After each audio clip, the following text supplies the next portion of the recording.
Japan ने एक ऐसा कदम उठाया जिसने दुनिया का ध्यान खींच लिया, लेकिन अब जापान ने ऐलान कर दिया है कि वो भारत को फ्री शिकानसेन ट्रेन देने वाला है। 2026 में जापान भारत को 2 बुलेट ट्रेन सेट देगा, E5 और E3 सीरीज के। लेकिन ये कोई आम ट्रेनें नहीं होंगी, इनका इस्तेमाल इंस्पेक्शन और टेस्टिंग के लिए होगा। ये ट्रेनें भारत के वातावरण जैसे गर्मी, धूल और मौसम में बुलेट ट्रेन की परफॉर्मेंस को परखेंगी। रिलेशनशिप है जापान का और इंडिया का, ये बड़ा स्ट्रॉन्ग रिलेशनशिप है, क्योंकि एक तो जापानीज ने एक प्रॉपर इंडो पैसिफिक का कॉन्सेप्ट दिया, फिर जापान ने पिछले 20 साल में बहुत बड़ी इन्वेस्टमेंट की है। तकरीबन अगर मैं आपको बताऊं कि 34 अरब डॉलर की इन्वेस्टमेंट पिछले 20 सालों में इन्होंने जापान ने इंडिया के अंदर की है। E3 और E5 जो शिनकानसेन ट्रेन्स हैं वो 2 फ्री मिलने वाली हैं इंडिया को। इंडिया की अगर बात की जाए तो पहले भी मुंबई से लेकर अहमदाबाद बुलेट ट्रेन का वर्कआउट तो नजर आ रहा है, लेकिन अब कह लें कि एक और चीज नजर आने वाली है, और ये जो ट्रेन है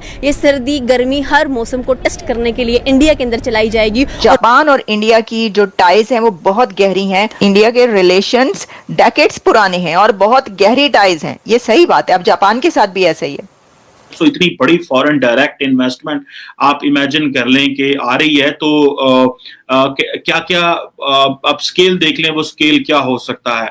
और सिर्फ ये इन्वेस्टमेंट यहाँ पे नहीं है, और भी बहुत सारी जगहों पे हैं। कुछ भी इंडिया मांगे या तो उसको फ्री दे दिया जाता है, या कह लें कि अमेरिका की तरह सिर्फ उस पर 26% टैरिफ लगाकर कहते हैं कि ठीक है भैया आप खुशियां मनाएं, आपको सबसे कम टैरिफ लगा दिया गया है। सिद्रा, पहली तो बात यह है कि जिस तरह आपने बात की कि दोनों ममालिक के रिलेशन की, आजकल टाइम भी कुछ इस तरह का है कि हर मुल्क जो है वो चाहता है कि दूसरे मुल्क के साथ जो ताल्लुकात हैं उसको मजीद बेहतर बनाए। फैसला आया है जिसने चीन की नींद उड़ा दी है और अमेरिका को भी हैरानी में डाल दिया है। जी हां, जापान अब भारत को E5 और E3 सीरीज की शिनकानसेन ट्रेनें बिल्कुल मुफ्त में देने जा रहा। नहीं यकीन तो ये स्क्रीनशॉट देखिए, यानी वो बुलेट ट्रेन जिसने जापान की तकदीर बदली अब भारत की धरती पर दौड़ने वाली है। इतनी बड़ी फॉरेन डायरेक्ट इन्वेस्टमेंट आप इमेजिन कर लें कि आ रही है, तो क्या क्या आप स्केल देख लें, वो स्केल क्या हो सकता है। और सिर्फ ये इन्वेस्टमेंट यहाँ पे नहीं है, और भी बहुत सारी जगहों पे हैं। लेकिन जापान को एक चीज का पता है कि क्योंकि जापान जो है वो और चाइना के जो मामलात हैं वो माजी में भी कोई इतने अच्छे तो नहीं रहे। तकरीबन ये तो अगर ये कहा जाए कि 1000 साल पुरानी बातें हैं, और जो चीन और जापान जो है एक उनकी आपस में हिस्ट्री रही है लड़ाई की। और लेकिन जापान अपनी सिक्योरिटी की जो नीड्स है वो खुद तो नहीं पूरी कर पाता, क्योंकि उनका एक जापान की एक डोमेस्टिक आर्टिकल है, उसे आर्टिकल 9 बोलते हैं, जिसे वो अपनी फौज नहीं रख सकते। लेकिन आजकल वो भी उसमें डिस्कशन हो रही है। सो जैसे आप कह लें कि इन्होंने ये सर्विसेज ली हुई है अमेरिका की और पार्टनर्स की।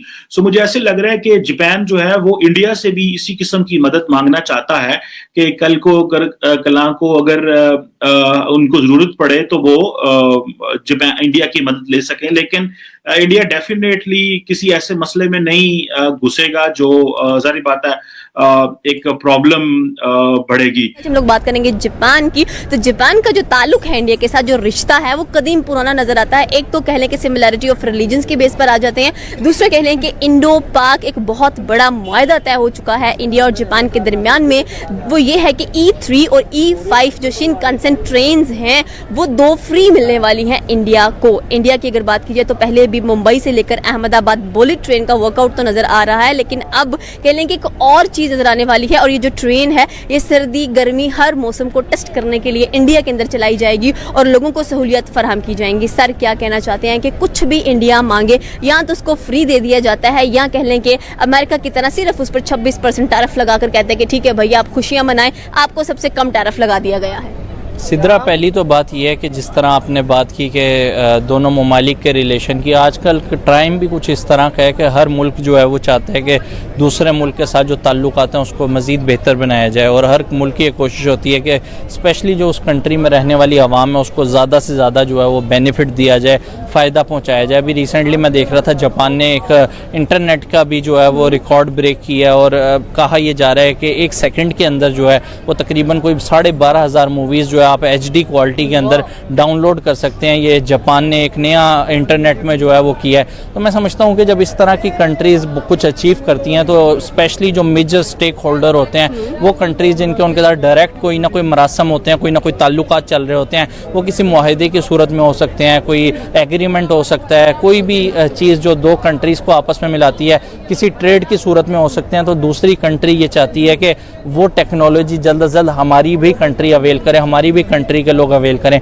ये इसी तरह है विन विन सिचुएशन, कुछ आप अपने एंड से देते हैं, कुछ दूसरे एंड से टेक्नोलॉजी वगैरह ले रहे होते हैं, तो उससे कहीं ना कहीं ताल्लुकात जो है वो बेहतर हो रहे होते हैं। अभी आपने इंडिया की बात की, इंडिया अगर ट्रेन जो है वो जापान से ले रहा है, तो ट्रेन के हवाले से जो मेरा एक्सपीरियंस रहा है बचपन से जो मैं सुनता आ रहा हूँ, वो ट्रेन जापान की वैसे ही दुनिया की नंबर 1 ट्रेन जो है वो मानी जाती हैं। स्पीड के हवाले से भी अगर बात की जाए या अगर आप हर लिहाज से क्वालिटी की बात करें, जापान जो है वो ट्रेन के मामले में वैसे ही हमेशा दुनिया में फेवरेट कंट्री रहा है। और मैं समझता हूँ कि जब इस तरह की कंट्री इस तरह की कोई चीज़ प्रोड्यूस करेगी तो अल्टीमेटली जितने भी ममालिक हैं उनके साथ जो ताल्लुकात हैं वो चाहेंगे कि वही टेक्नोलॉजी जो है उनके मुल्क में भी आए। एक बैड लक आप कह लें, एक मतलब एज अ पाकिस्तानी, क्योंकि अगर हमारे मुल्क में किसी को लाहौर से कराची का भी कभी ट्रेन में इत्तफाक हो या कभी गया हो तो उसको आइडिया है कि किस तरह की हर्डल्स का जो है उसको सामना करना पड़ता है। यही वजह है कि हमारे ताल्लुकात जो है वो इतने अच्छे नहीं हैं। अगर हमारे ताल्लुकात उस पैमाने के हों, फिर कहीं ना कहीं मुझे लगता है पर्सनल इंटरेस्ट, पर्सनल स्टेक जो है वो बहुत ज़्यादा हम लोगों को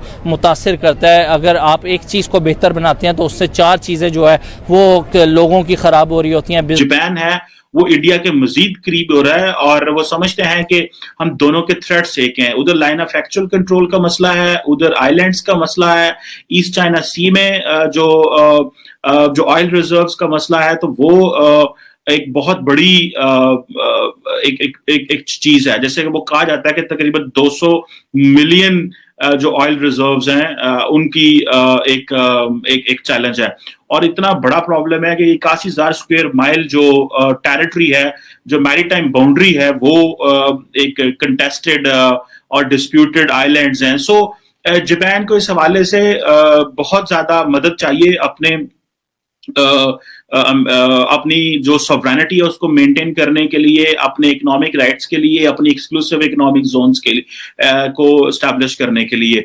सो जो जापान ने बेसिकली जो कॉन्सेप्ट दिया था इंडो पैसिफिक का, और जो क्वाड में वो बेसिकली दे आर पार्टनर्स, तो ये एक बहुत बड़ा एडवांटेज जाता है जापानीज को कि वो अपनी मदद ले पाएंगे। सो इस हवाले से जापान जो है वो इन्वेस्टमेंट करता रहता है इन रीजन में और पर्टिकुलरली इंडिया के अंदर। जिस तरह मैंने बताया कि 32-35 अरब डॉलर के करीब जापानीज ने इन्वेस्टमेंट की हुई है।